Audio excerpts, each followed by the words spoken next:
Welcome to the Pentecost Diaries, a creative and immersive journey by Reverend Jonathan Vaughan Davis.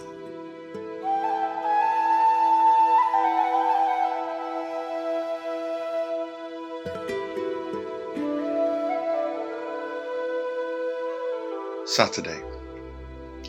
For me, Jerusalem now was a city of ghosts. Everything reminded me of him.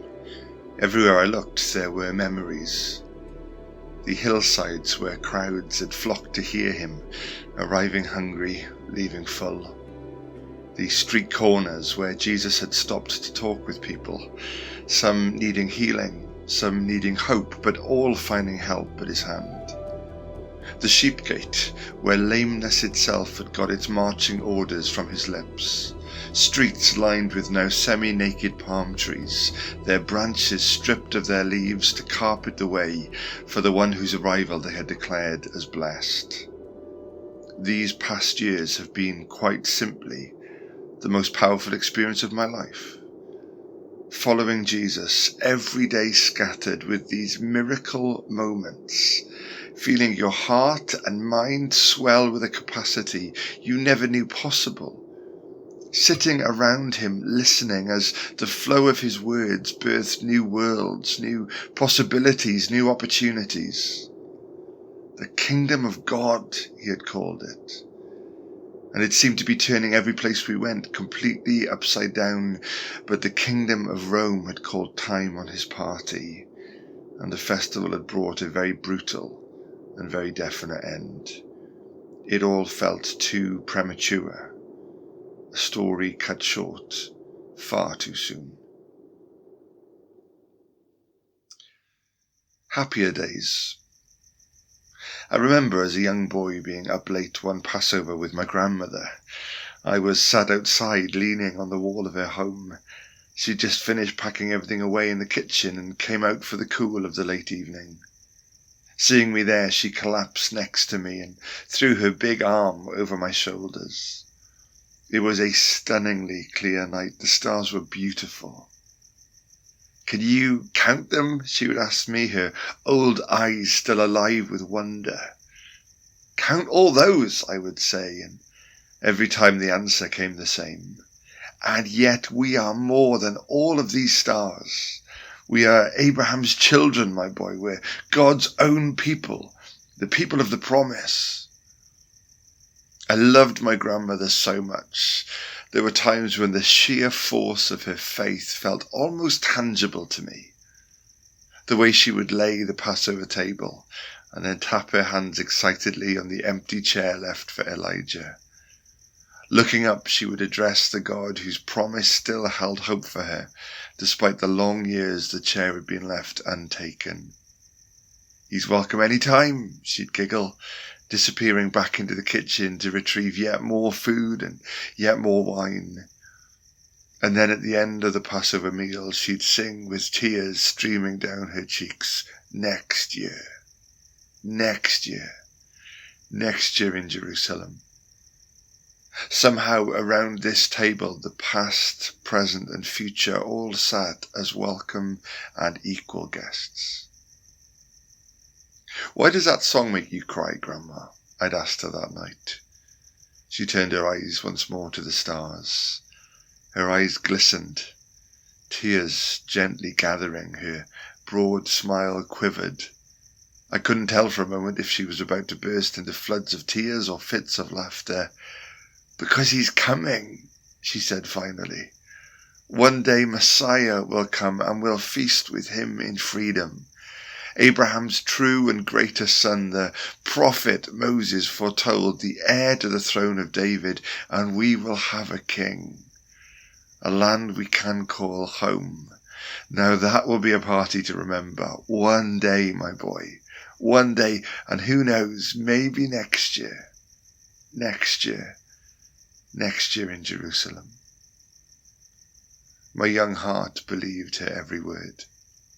In her stories, the hope of God danced even through her tired old guest house. The power of God moved in the breeze of her garden. The peace of God rested on her weathered face.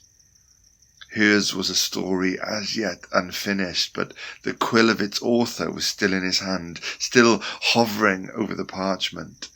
Hers was a table laid waiting for a king, a home with a view of the promise yet to come, a life poised in prayer and kept warm in the waiting. One day, she continued, getting back up to go inside, any day now, my boy, just you wait and see. He will send us his king. He's always been the God of surprises, after all. I have no way now of knowing how old I was that night, but I do know that every single Passover has been different for me since then.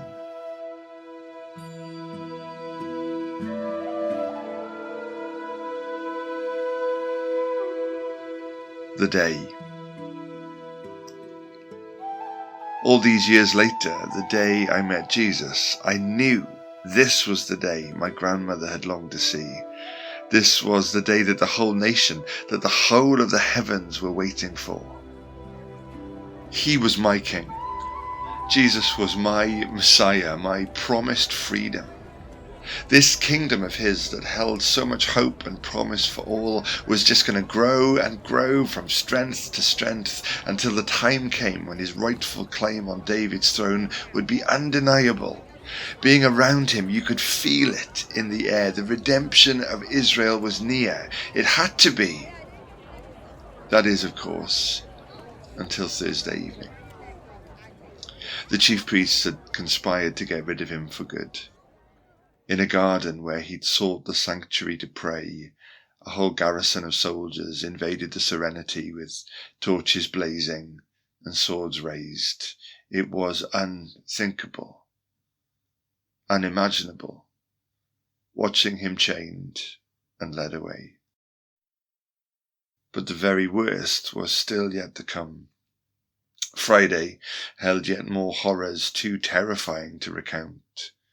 Overnight they had put him on trial and handed him over to Pilate, who had somehow consented to their calls for crucifixion. We held our breath, waiting to see what would happen, hoping beyond hope that he had some yet miracle to show, some way of denying the Roman cross yet another victim.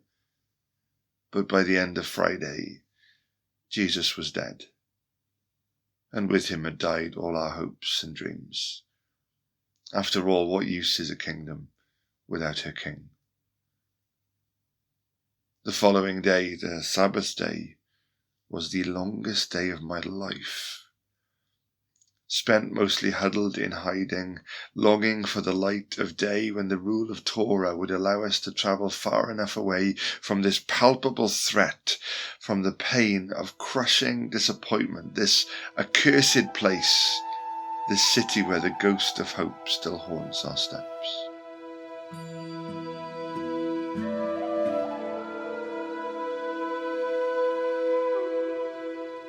Sunday. Fear has this cruel way of reinvigorating even the most heavily fatigued. And so this morning myself and Cleopas were up early. Though exhausted from the restless terror of the previous days and nights, we knew we had to keep moving to be safe. I was from Emmaus, and that road would be full of Passover pilgrims returning home. Cleopas agreed it was the safest way to put as much distance between ourselves and this waking nightmare as quickly as we could.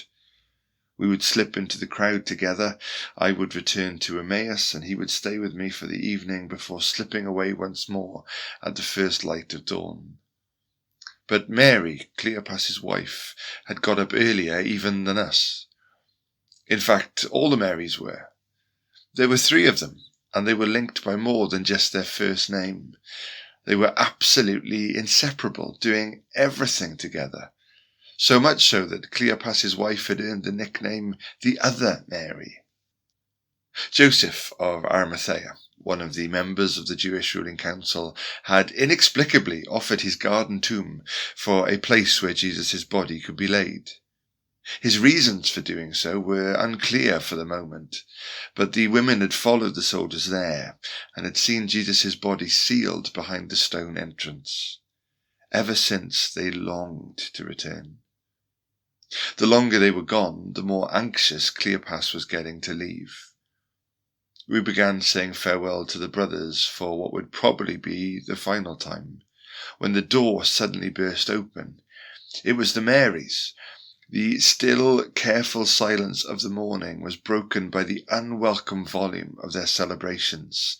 They were laughing, jumping, unable to string full sentences together without breaking down in streams of tears or peals of laughter.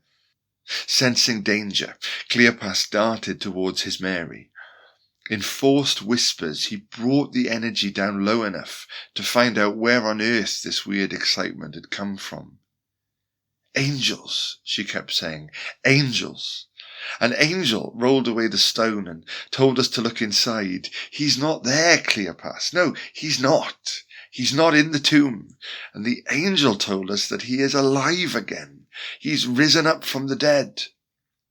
At this, 2 of the brothers were up and gone. Peter first, closely followed by John. I longed to go to the tomb too, but this was just too dangerous. This could easily have been a cleverly laid trap to draw the disciples out into the open once more, and so we waited for the 2 men to return. It was a completely bizarre atmosphere to be found in. This sheer, unfiltered joy had burst in on the deepest, darkest disappointment. But like being woken up by a harsh light shining right in our eyes, we weren't ready to see it. We couldn't be shaken out of our grief. I could see Cleopas and Mary over in the corner of the room. Her excitement seemed to be giving way to frustration. Did he not believe her? Did he not want to? Could he really believe that this was some sort of wishful thinking, or even worse, some big lie they'd conjured up? Soon Peter and John were back. They confirmed the women's story in part. The stone was rolled away. The body had gone. The grave clothes were still there, left in their place, but they'd seen no angel from on high, and they carried no message from heaven. My tired mind began to spin, searching for possible answers. Why is it empty? Where had the body gone? Who would want to take it? And more puzzling still, who was it? What was it that the women had seen? For Cleopas, it just confirmed what he already knew. This strange affair was only getting stranger, and the longer we stayed, the less safe we would be. For Mary, leaving was the last thing on her mind. For her, this thing wasn't over. On the contrary, it was just beginning. They spoke alone for a long time about Cleopas going ahead, with Mary journeying with the other women sometime later. The whole conversation was incredibly tense, eventually ending with Mary running off in tears. His disbelief in her story, and worse, his complete dismissal of the angelic message she had been given to share, had utterly broken her heart, and possibly, I suspected, their whole relationship with it. But there wasn't time to resolve that now. All I could think about was the road home.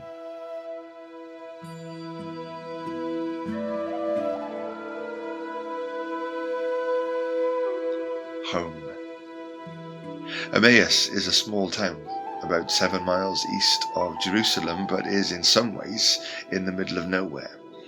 The original settlement was built up around the warm springs from where Emmaus gets her name. Though it has more buildings these days, the purpose of the old town is still much the same as it was when she was simply an oasis in the wilderness. She's more of a way station than a destination, having more guest houses than homes, more visitors than residents. My grandmother's guest house, though now owned by my uncle, was on the outskirts of the old town, its garden still offering her guests a view up into the galaxies, and for me still holds that vision of a world my grandmother made sparkle with more light than 1,000 stars. The Emmaus Way that leads there is a well-known road to Jerusalem's visitors, a wide and winding path through the mountainous terrain carved out by thousands of pilgrim feet. With many other Passover pilgrims exiting the weekend's festivities, today that would be our road. The heat of the day was entirely unsuited to the task of walking, and to the heaviness that we felt. We were physically and emotionally spent, simply content with placing one foot in front of another and dragging our tired selves home one step at a time. We lifted our tallit shawls up from our shoulders to shield our heads and shade our eyes. For the first part of the journey, we were glad for the trusted friendship between us that felt no awkwardness with silence. But the crowd started to spread out and break off into different groups and directions, and soon we felt safe enough to begin talking about all that we'd been through once more. We weren't alone on that road. The name Jesus was on the lips of many other travellers. Everyone seemed to have something to say about it. Theories, opinions, questions, some revelling in pleasure, some searing in disappointment. Not knowing who to trust, not wanting to expose ourselves, we drifted through the sea of words like ghost ships. Some seed fell on the path, Cleopas said, smiling sadly, breaking our silence. I glanced over at him. As we trudged along, his eyes were looking down at his feet. He was kicking the small rocks in front of him into tiny dust clouds, and it had clearly reminded him of one of Jesus' stories, the sower. I half smiled back at the irony. Here we were walking Emmaus's hard and dry mountain paths, hearing the message of Jesus bounce off the hard hearts of the crowds, or simply resting at surface level to be swept away as the journey continues. Yes, I continued, but didn't he also say that the good soil would produce an incredible harvest? Cleopas didn't return my gaze. Yes, he did, he said finally, breathing out a long, painful sigh. I just never thought it would end this way. In all our long years, I don't think I've ever seen my friend look so sad. Here we were trying to blend into that crowd, and yet our sadness was simply impossible to disguise. "What's that?" called a stranger from behind us. "You didn't think it would end this way? What's ended?" The question caused Cleopas to freeze. His heavy eyes closed slowly. He half angrily barked over his shoulder. "You must be Jerusalem's only guest who hasn't heard the news." "What news?" said the stranger, who had now caught up with us and stood between us. I could see Cleopas was about to break down, so I started recounting the story of all we'd been through. The stranger listened deeply as we began walking again. Occasionally Cleopas would interject with details, and the longer we spoke, the more it flowed.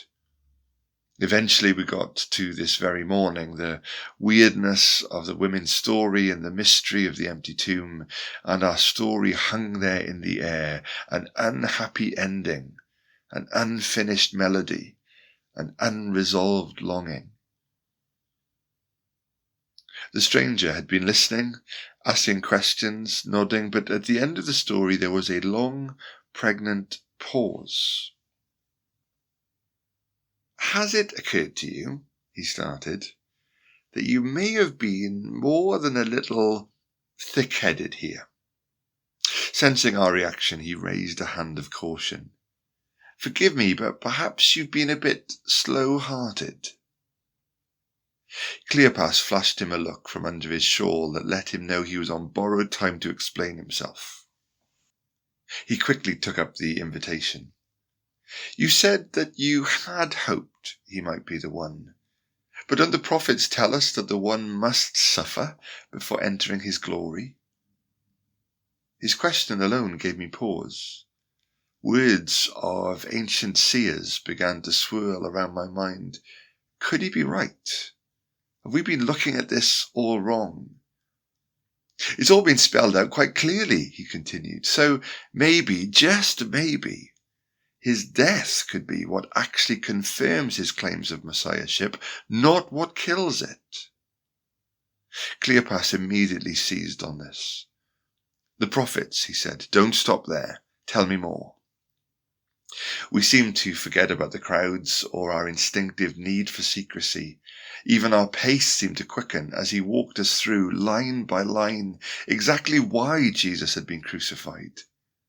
It was beginning to all fall into place, the redemption of Israel, not the land itself, but her people. The kingdom of God, not conquest of territory, but a new identity. I felt this warmth within my chest, this dizzying sensation of amazement mixed with joy that was spilling out through me like a sunrise.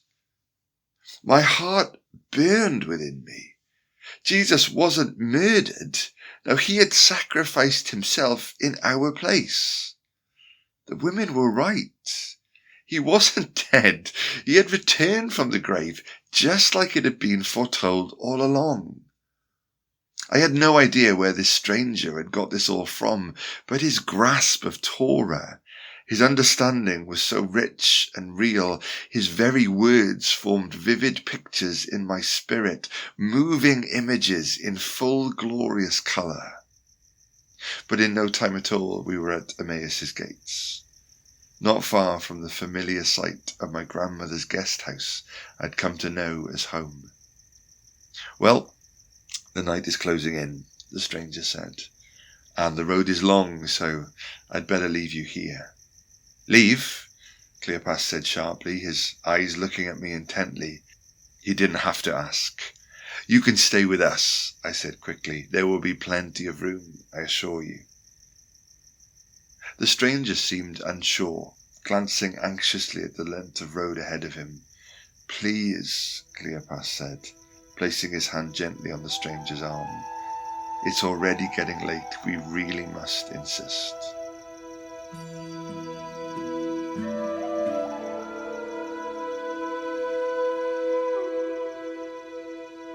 The table.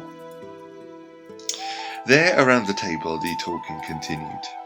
Untethered from the concerns of being heard or being caught, my aunt brought a plate of bread to the table and placed it before me to speak the blessing, but I had already decided what I wanted to do.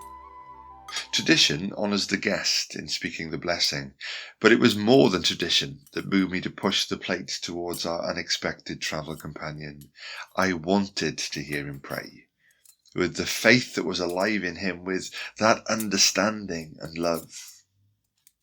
The stranger stood and paused to look at both of us with a warm smile on his face. For the briefest of moments there was an odd look of familiarity about him. He'd been reminding me of someone, but as I watched him stand, a flicker of recognition flashed across my mind. Who was it that he reminded me of? He took the bread and raised it towards the heavens. "Blessed are you, Lord our God, ruler of the universe." His voice seemed to change as he spoke. "Who brings forth bread from the earth." He sounded just like Jesus. I opened my eyes again to look at his face. How could I have missed it? There stood at my grandmother's table was Jesus himself, beaming widely, those unmistakable eyes of compassion now looking deeply into ours to watch the realization dawning. Speechless, I looked over at Cleopas. My friend's head was shaking slowly in wonder, tears streaming down his cheeks, healing, flowing, hope returning. He handed the broken bread to us. I looked down at the piece in my hand. In the corner of my eyes I saw the same chair my grandmother tapped every Passover. The memory of her faith-fueled ritual resurfaced within me. He's welcome any time. One day Messiah will come and we'll feast with him, my boy. Any day now, you'll see. The God of surprises indeed. I turned back to look at Jesus, but in a split second the place where he had been stood was left empty. My head spun around the room. In a blink of an eye he just silently disappeared. Clearly the normal rules that restrict you don't seem to apply to the resurrected. Cleopas and I held each other for ages. It was hard to form a single thought. Like the women this morning, we were laughing, crying, wanting to jump, run, to tell the world. My heart is just ablaze, I said. Mine too, Cleopas replied. I can't believe I didn't see it before. I've been so slow to believe. He bit his lower lip. The look of regret swept over his face. His head turned towards the door. I could tell he was thinking about Mary, the woman sent by the angel to tell us this exact thing. I don't know about you, he said slowly, but there's somewhere I need to be. Mary, I said, nodding. Yes, said Cleopas gently, and the brothers too. We need to tell them. Despite the late hour, within mere moments, Cleopas and I were bidding farewell to my aunt and my grandmother's royal guest house. My uncle had lit torches for us, and soon enough we were back on the Emmaus Way, winding our way through the mountains towards Jerusalem. How different this journey was from the long, slow, painful trudge we'd made earlier that day. Tiredness had gone. Our bodies and hearts had shed the heaviness like a wet robe cast off at the end of the day. We had to get back to tell the brothers. In the semi-darkness, there was the pounding of horses approaching us, alerting us to the fact that we weren't alone on the road. As they passed us, I strained my eyes through the dancing light of our torches to get a look at the rider's face. Cleopas had done the same thing. Just checking, he said to me, laughing. Well, you never know, I said back to him. He's always been the god of surprises, after all. We picked up our pace once more. The brothers had to be told the story was far from over. Hope was alive even in nowhere places like Emmaus. Even hearts like ours would beat again.